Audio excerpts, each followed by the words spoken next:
क्या आप जानते हैं 2026 में एक ऐसी व्यवस्था आने वाली है जो आपकी सोच, आपका पैसा, यहां तक कि आपकी आत्मा को भी कंट्रोल करेगी। बाइबल ने हजारों साल पहले जिस वन वर्ल्ड गवर्नमेंट की भविष्यवाणी की थी, वो अब हकीकत बनने जा रही है। एक ही सरकार, एक ही पहचान, एक ही निशान। और अगर आपने उसे स्वीकार किया तो शायद आपकी आत्मा का अंत भी तय हो जाएगा। 2026 सिर्फ एक साल नहीं है, यह एक मोड़ है जहां से इंसान या तो बच सकता है या हमेशा के लिए खो सकता है। सस्पेंस के साथ आपको यह सब जानना बहुत जरूरी है, क्योंकि यह सिर्फ जानकारी नहीं, यह आपकी आत्मा की चेतावनी है। अब शुरू होता है वो सच जो आपको किसी ने कभी नहीं बताया, पर बाइबल ने पहले ही लिख दिया था। नमस्कार भाइयों और बहनों, क्या आप तैयार हैं उस भविष्य के लिए जो बाइबल ने हजारों साल पहले बता दिया था? क्या आप जानना चाहते हैं 2026 में क्या होने वाला है? क्योंकि यह साल सिर्फ एक नया साल नहीं होगा, बल्कि एक नई व्यवस्था की शुरुआत हो सकती है। एक ऐसी व्यवस्था जिसे बाइबल ने पहले ही भविष्यवाणी में लिखा है, जिसका नाम है वन वर्ल्ड गवर्नमेंट। हाँ, आपने सही सुना, एक ऐसी सरकार जो पूरे संसार पर राज करेगी। एक ही नियम, एक ही व्यवस्था, एक ही सत्ता, और यह सब बाइबल भविष्यवाणी के तहत होगा। बाइबल के प्रकाशित वाक्य रेवलेशन में लिखा है, एक जानवर उतरा समुद्र से जिसके पास एक ही अधिकार था और पूरी दुनिया उसकी पूजा करने लगी। प्रकाशित वाक्य 13 एक 8 इस जानवर का अर्थ है एक एंटी क्राइस्ट सिस्टम जो एक केंद्रीय वैश्विक शक्ति के रूप में उभरेगा, और वो व्यवस्था 2026 से शुरू हो सकती है, क्योंकि अभी के संकेत हमें यही बता रहे हैं। एक के बाद एक देश आर्थिक संकट से गुजर रहे हैं, बैंकिंग सिस्टम चरमरा रही है, डिजिटल करेंसी को लागू किया जा रहा है और लोगों को एक ग्लोबल आईडी की ओर धकेला जा रहा है। क्या ये वही शुरुआत है जिसकी चेतावनी बाइबल ने दी थी? क्या 2026 वो साल है जब वन वर्ल्ड गवर्नमेंट का पहला कदम रखा जाएगा? बाइबल के अनुसार एंटी क्राइस्ट एक शक्तिशाली और चालाक नेता होगा जो दुनिया को एकता और शांति का झूठा सपना दिखाएगा और फिर धीरे धीरे अपने अधिकार का दुरुपयोग करेगा। वो एक न्यू ग्लोबल सिस्टम लागू करेगा जहां कोई भी व्यक्ति ना खरीद सकेगा, ना बेच सकेगा, जब तक कि उसके पास एक खास निशान, मार्क ना हो। प्रकाशित वाक्य 13 16 17 उसने सभी लोगों को, छोटे बड़े, अमीर गरीब, स्वतंत्र और दास, सबको एक चिन्ह दिया जो उनके हाथ या माथे पर लगाया गया।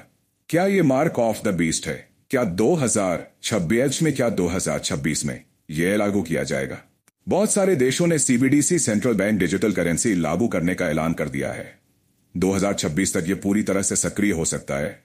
डिजिटल करेंसी के जरिए हर लेन देन ट्रैक होगा, हर निर्णय केंद्रीय सिस्टम के अधीन होगा, और फिर एक ही ग्लोबल पावर सिस्टम पूरी मानवता को कंट्रोल करेगा। यह सब सिर्फ संयोग नहीं है, यह एक बड़ा प्लान है जिसे बाइबल ने हजारों साल पहले उजागर कर दिया था। एंटी क्राइस्ट का उदय हमेशा शांति के नाम पर होता है, और फिर होती है पूरी दुनिया पर उसका प्रभुत्व।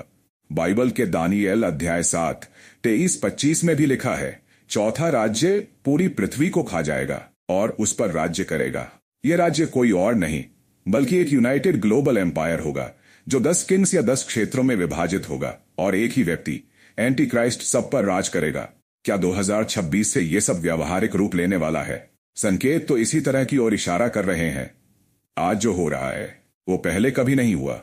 यूएन, WHO, IMF और वर्ल्ड इकोनॉमिक फोरम जैसे संस्थान एक ग्लोबल गवर्नेंस मॉडल की बात कर रहे हैं, और लोग बिना समझे इस नई व्यवस्था को स्वीकार कर रहे हैं। यह खतरनाक है, क्योंकि बाइबल कहती है जब लोग कहेंगे शांति और सुरक्षा, तभी उन पर अचानक विनाश टूट पड़ेगा। 1 थिस्सलुनीकियों 5:3 जब वे कहेंगे शांति और सुरक्षा है, तभी उन पर अचानक विनाश टूट पड़ेगा। क्या आप इस चेतावनी को अनदेखा करेंगे या इसके लिए आत्मा और मन से तैयार होंगे? वापस आऊंगा, लेकिन उससे पहले एंटी क्राइस्ट आएगा और दुनिया उसके जाल में फंस जाएगी। 2026 सिर्फ एक साल नहीं है, ये एक मोड़ है जहां से या तो आप सच को चुनेंगे या इस दुनिया के धोखे में पड़ जाएंगे। क्या आप भी चाहते हैं उस व्यवस्था से बचना जो पूरी मानवता को मार्क ऑफ द बेस्ट की ओर ले जा रही है? तब आज ही यीशु को अपना उद्धारकर्ता स्वीकार कीजिए, क्योंकि बाइबल कहती है वही बचा रहेगा जो आखिर तक विश्वास में बना रहेगा। 2026 और वन वर्ल्ड गवर्नमेंट की योजनाएं और बाइबल की अगली चेतावनियां। क्या आपने कभी सोचा है कि एक दिन ऐसा आएगा जब पूरी दुनिया एक ही कानून, एक ही सरकार और एक ही पहचान पत्र के नीचे होगी? आज जो योजनाएं सामने आ रही हैं वो केवल बदलाव नहीं बल्कि बाइबल की भविष्यवाणियों का प्रत्यक्ष प्रमाण है। 2026 में बहुत कुछ बदलने वाला है और वो बदलाव सिर्फ राजनीतिक या आर्थिक नहीं होंगे बल्कि आध्यात्मिक और नियति से जुड़े होंगे। बाइबल में लिखा है, उस जानवर को लोगों पर अधिकार दिया गया और उसने 42 महीने तक बोलने और निंदा करने का अधिकार प्राप्त किया। प्रकाशित वाक्य 13:5 यह 42 महीने की अवधि 3.5 साल की है जिसमें एंटी क्राइस्ट खुलकर सामने आएगा और उसके शासन की शुरुआत होगी। क्या यह अवधि 2026 से शुरू हो सकती है? संकेत यही कहते हैं। आज बड़े बड़े देश कृत्रिम बुद्धिमत्ता, एआई, सेंट्रल डिजिटल करेंसी और बायोमेट्रिक पहचान जैसे सिस्टम को अनिवार्य बनाने की ओर बढ़ रहे हैं। इन सब का उद्देश्य है हर एक व्यक्ति को ट्रैक करना, नियंत्रित करना और एक व्यवस्था के अधीन लाना। क्या आपको याद है जब कोविड के दौरान लोगों को ट्रैक किया गया, डिजिटल पास बनाए गए और एक नई वैश्विक व्यवस्था को परखा गया? वो सिर्फ एक प्रैक्टिस रन था और अब असली गेम 2026 से शुरू हो सकता है। बाइबल के अनुसार एंटी क्राइस्ट एक ऐसा झूठा शांतिदूत होगा जो पहले भरोसा बनाएगा, फिर उसी भरोसे को तोड़कर दुनिया पर अत्याचार फैलाएगा। दानियेल 8:25 अपने समझ और धोखे से वह सफल होगा और अपने मन में घमंड करेगा। वह शांति के समय में बहुतों को नष्ट करेगा। क्या आज के नेता इसी प्रकार के व्यक्ति की छवि नहीं बना रहे हैं? स्मार्ट सिटी, डिजिटल नागरिकता, विश्व स्वास्थ्य पहचान पत्र, सभी का उद्देश्य एक ही है, विश्व सरकार की ओर पहला कदम।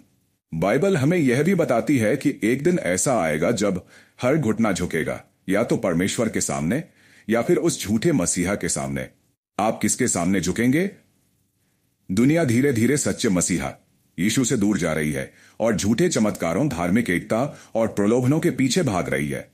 2 थिस्सलुनीकियों 2:9-10 वह दुष्ट एक सामर्थ और झूठे चमत्कारों के साथ आएगा और जो लोग सत्य को प्रेम नहीं करते वे धोखे में पड़ जाएंगे। क्या आप ऐसे धोखे में फंसना चाहते हैं या पहले से जागरूक होकर अपनी आत्मा को बचाना चाहते हैं? 2026 सिर्फ एक साल नहीं है, यह एक चेतावनी की घंटी है जो कह रही है अब भी समय है, चेत जाओ, बदल जाओ और परमेश्वर की ओर लौट आओ। बाइबल यह भी कहती है दुष्ट के आने से पहले एक बड़ा धर्म त्याग होगा।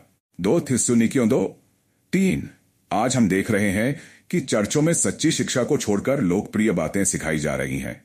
पवित्रता की जगह मनोरंजन, प्रार्थना की जगह प्रदर्शन। क्या ये सब उसी धर्म त्याग की ओर इशारा नहीं करते? यीशु ने कहा जैसे नूह के दिनों में लोग खा रहे थे, पी रहे थे, शादी कर रहे थे, वैसे ही मनुष्य के पुत्र के आने के दिन होंगे। मत्ती 24:37-39 लोग सोचेंगे सब कुछ सामान्य है, लेकिन तभी एक बड़ा बदलाव आएगा और लोग तैयार नहीं होंगे। क्या आप तैयार हैं? क्या आपने अपने जीवन में यीशु को स्थान दिया है या आप भी उसी व्यवस्था की भीड़ में खो गए हैं जो धीरे धीरे आत्मा को निगल रही है?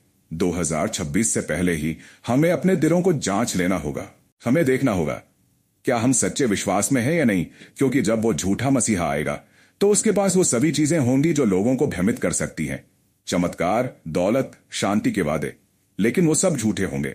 प्रकाशित वाक्य 13:14 वह बड़े बड़े चिन्ह दिखाता है, यहां तक कि आग को आकाश से पृथ्वी पर उतार देता है और लोगों को धोखा देता है। क्या आप इस धोखे का हिस्सा बनेंगे या उस प्रभु को चुनेंगे जिसने आपके लिए क्रूस पर प्राण दे दिए? 2026 बहुत पास है और यह संयुक्त राष्ट्र के कई प्रस्ताव, WHO के नियम और वर्ल्ड बैंक की नीतियां सभी इसी दिशा में जा रहे हैं। एक विश्व सरकार, जिस दिन यह पूरी तरह लागू होगी उस दिन हर इंसान को एक डिजिटल पहचान दी जाएगी और फिर होगा मार्क ऑफ द बीस्ट। कोई खरीद नहीं सकेगा, कोई बेच नहीं सकेगा बिना इस निशान के।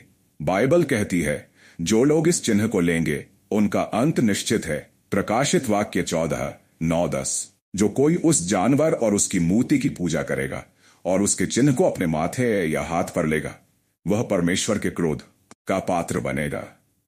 क्या आप उस दिन के लिए तैयार हैं? क्या आपका नाम जीवन की पुस्तक में लिखा है या आप भी भीड़ के साथ उस विनाश की ओर बढ़ रहे हैं? भाइयों और बहनों, अगर अब भी हम नहीं चेते तो कब चेतेंगे? बाइबल के अनुसार परमेश्वर धीरे धीरे नहीं बल्कि अचानक काम करता है। जब दुनिया यह सोचेगी कि सब ठीक है, तभी बदलाव आएगा, संकट आएगा और आत्मिक युद्ध शुरू हो जाएगा। बाइबल कहती है चोरी की तरह प्रभु का दिन आएगा। 2 पतरस 3:10। चोरी कब आती है? जब कोई सो रहा होता है। बिल्कुल उसी तरह जब लोग आत्मिक रूप से सोए होंगे तो प्रभु का दिन आएगा। क्या 2026 वही साल होगा जिस साल वो चोर की तरह आ जाएगा? बाइबल कहती है जागते रहो और प्रार्थना करते रहो। लूका 21:36। क्योंकि जो आने वाला है वो केवल शारीरिक नहीं बल्कि आत्मिक लड़ाई है। इस लड़ाई में हथियार तलवार नहीं बल्कि सत्य, विश्वास और प्रार्थना है। इफिसियों 6:11-12।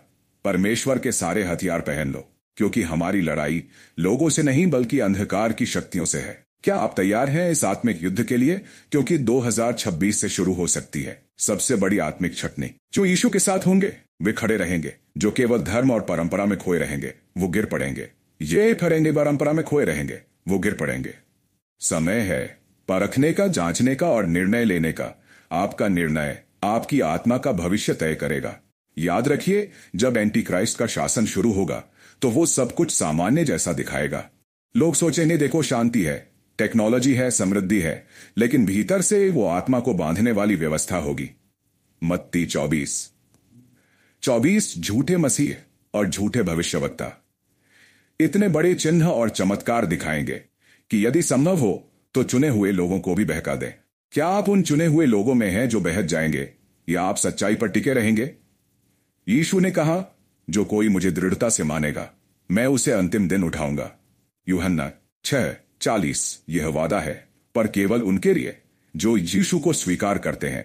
2026 केवल खतरे का संकेत नहीं है, 2026 सहे मोड़ने का। जो लोग अब मसीह को जानेंगे वे उस दिन डरेंगे नहीं बल्कि आशा और विश्वास में अडिग रहेंगे। इसलिए आज का प्रश्न यह है, क्या आप तैयार हैं? क्या आपने अपने पापों से मन फिराया है? क्या आपने यीशु को अपना उद्धारकर्ता माना है? क्या आप बाइबल को पढ़ते हैं, प्रार्थना करते हैं और पवित्र आत्मा से चलते हैं? अगर नहीं तो आज ही वह दिन है जब आप लौट सकते हैं, क्योंकि भविष्यवाणी पूरी होने वाली है। मार्क ऑफ द बीस्ट लागू होने वाला है और एक ऐसा समय आने वाला है जब लोग कहेंगे काश हमने पहले सुन लिया होता, लेकिन तब बहुत देर हो चुकी होगी। हिब्रानियों 3:15। आज यदि तुम उसकी आवाज सुनो तो अपने दिलों को कठोर मत बनाओ, क्योंकि एक दिन हर घुटना झुकेगा, हर जुबान स्वीकार करेगी कि यीशु ही प्रभु है। लेकिन जो अब नहीं मानेगा वो तब पछताएगा। 2026 एक संकेत है, एक चेतावनी है, एक कॉल है सच्चाई की ओर लौटने का। इसलिए भाइयों और बहनों, प्रार्थना में बने रहिए, वचन में बने रहिए और यीशु मसीह में बने रहिए। दुनिया चाहे जो करे, बदल जाए, गिर जाए, आप खड़े रहिए क्योंकि प्रभु आने वाला है। भाइयों और बहनों, अब हम उस मोड़ पर हैं जहां से पीछे लौटना संभव नहीं होगा। 2026 नजदीक है और इसके साथ साथ बदलाव की आंधी भी। परमेश्वर की भविष्यवाणियां धीरे धीरे नहीं बल्कि एक के बाद एक पूरी हो रही हैं। दुनिया की सरकारें, विश्व की संस्थाएं सब एक ही दिशा में जा रही हैं, एक वैश्विक व्यवस्था की ओर। लेकिन सबसे बड़ा सवाल यह नहीं कि 2026 में क्या होगा, बल्कि यह है कि आप क्या करेंगे। क्या आप भी उस भीड़ का हिस्सा होंगे जो आंख बंद करके सिस्टम को स्वीकार करेगी, या आप खड़े होंगे उस सत्य के साथ जो बाइबल में लिखा गया है? आज बाइबल हमारे हाथ में है, पर आने वाले समय में शायद इसे गैर कानूनी घोषित कर दिया जाए। आज हम प्रार्थना कर सकते हैं, पर तब शायद प्रार्थना करने वालों को चरमपंथी कहा जाएगा। आज हम यीशु का नाम खुले में ले सकते हैं, पर तब उसी नाम को बोलने पर दंड मिलेगा। मत्ती 10:22। तुम मेरे नाम के कारण सब लोगों के द्वारा घृणा किए जाओगे। क्या आप उस घृणा को सहने के लिए तैयार हैं? क्या आप यीशु के लिए सब कुछ खोने को तैयार हैं? क्योंकि वही बचेगा जो अंत तक विश्वास में बना रहेगा। 2026 से पहले आपको निर्णय लेना होगा। निश्चित कीजिए आपका विश्वास किस पर है, आपकी आशा किस में है, आपका जीवन किसे समर्पित है। यीशु कहते हैं, मैं द्वार पर खड़ा होकर खटखटा रहा हूं, यदि कोई मेरी आवाज सुने और द्वार खोले तो मैं उसके पास आऊंगा। प्रकाशित वाक्य 3:20। क्या आप वो द्वार खोलेंगे या उसे फिर से अनसुना करेंगे? क्योंकि बहुत से लोग सिर्फ सुनते हैं पर मानते नहीं। बहुत से लोग सिर्फ चर्च जाते हैं पर प्रभु से संबंध नहीं रखते।